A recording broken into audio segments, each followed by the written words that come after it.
The Gift of the Magi by O. Henry. $1.87.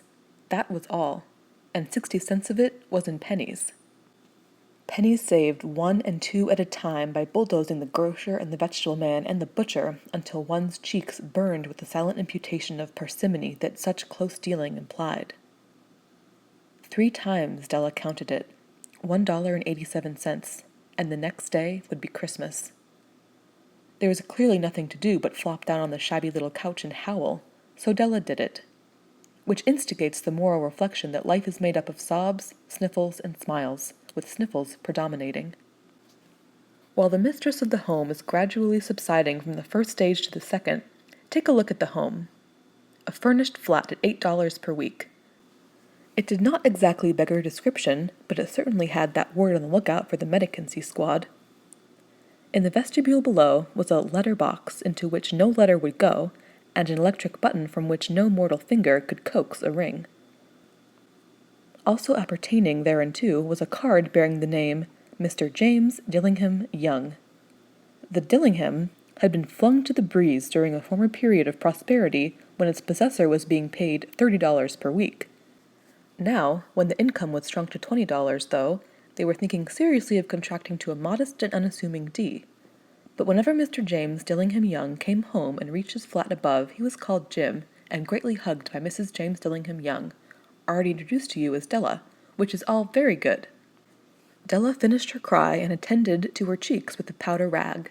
She stood by the window and looked out dully at a gray cat walking a gray fence in the gray backyard. Tomorrow would be Christmas Day, and she had only $1.87 with which to buy Jim a present. She had been saving every penny she could for months, with this result. $20 a week doesn't go far. Expenses had been greater than she had calculated. They always are. Only $1.87 to buy a present for Jim. Her Jim.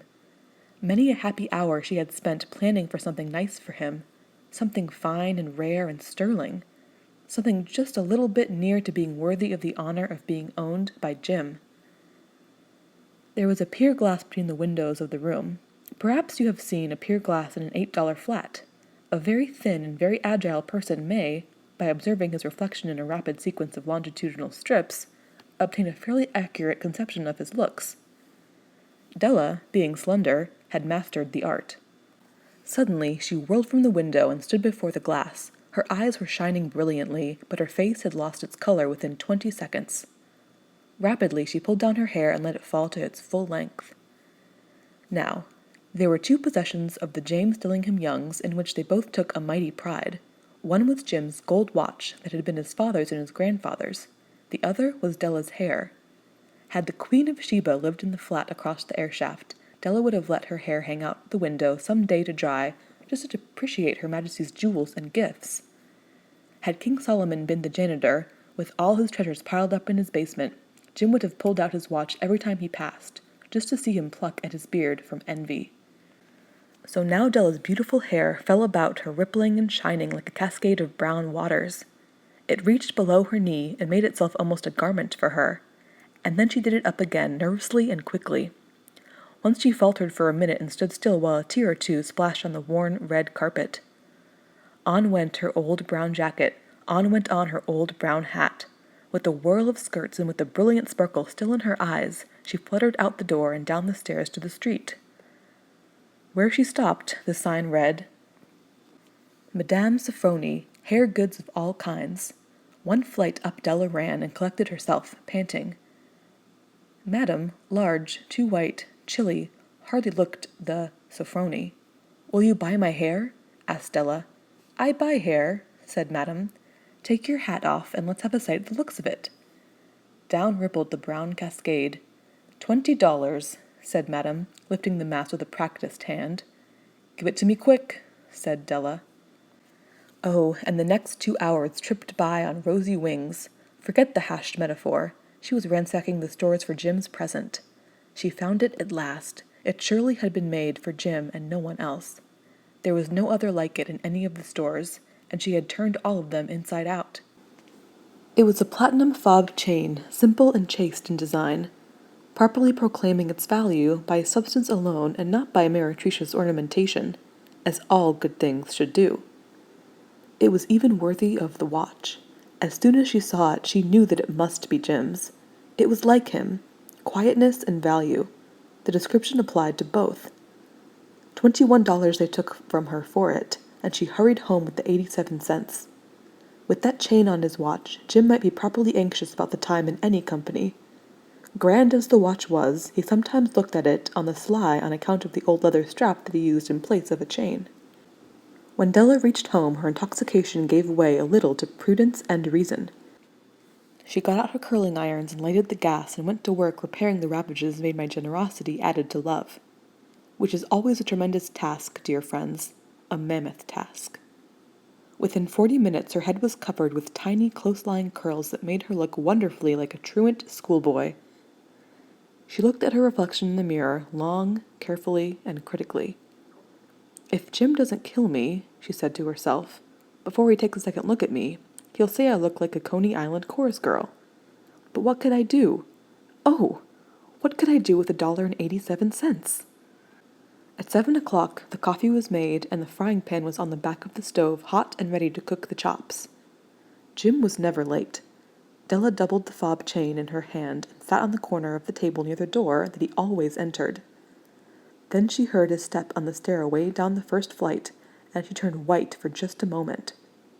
She had a habit for saying a little silent prayer about the simplest everyday things, and now she whispered, "Please, God, make him think I am still pretty." The door opened, and Jim stepped in and closed it. He looked thin and very serious. Poor fellow, he was only 22, and to be burdened with a family.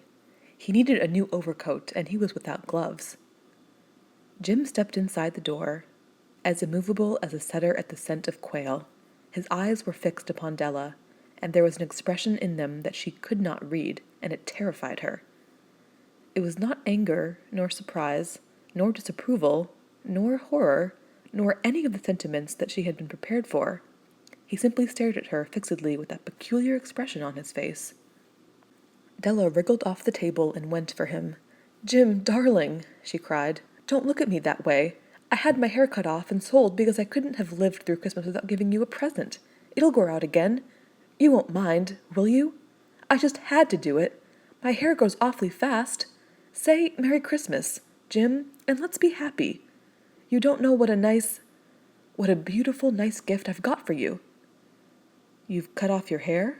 asked Jim, laboriously, as if he had not arrived at that potent fact yet, even after the hardest mental labor. "Cut it off and sold it," said Della. "Don't you like me just as well anyhow? I'm me without my hair, ain't I?" Jim looked about the room curiously. "You say your hair is gone?" he said, with an air almost of idiocy. "You needn't look for it," said Della. "It's sold, I tell you. Sold and gone, too. It's Christmas Eve, boy. Be good to me, for it went for you. Maybe the hairs of my head were numbered," she went on with sudden serious sweetness, "but nobody could ever count my love for you. Shall I put the chops on, Jim?" Out of his trance, Jim seemed quickly to wake. He enfolded his Della. For 10 seconds let us regard with discreet scrutiny some inconsequential object in the other direction. $8 a week, or a million a year. What is the difference? A mathematician or a wit would give you the wrong answer. The Magi brought valuable gifts, but that was not among them. This dark assertion will be illuminated later on. Jim drew a package from his overcoat pocket and threw it upon the table. "Don't make any mistake, Dell," he said, "about me. I don't think there's anything in the way of a haircut or a shave or a shampoo that could make me like my girl any less. But if you'll unwrap that package, you may see why you had me going a while at first." White fingers and nimble tore at the string and paper. And then an ecstatic scream of joy, and then, alas, a quick feminine change to hysterical tears and wails, necessitating the immediate employment of all the comforting powers of the lord of the flat. For there lay the combs, the set of combs, side and back, that Della had worshipped long in a Broadway window. Beautiful combs, pure tortoise shell, with jeweled rims, just the shade to wear in the beautiful vanished hair.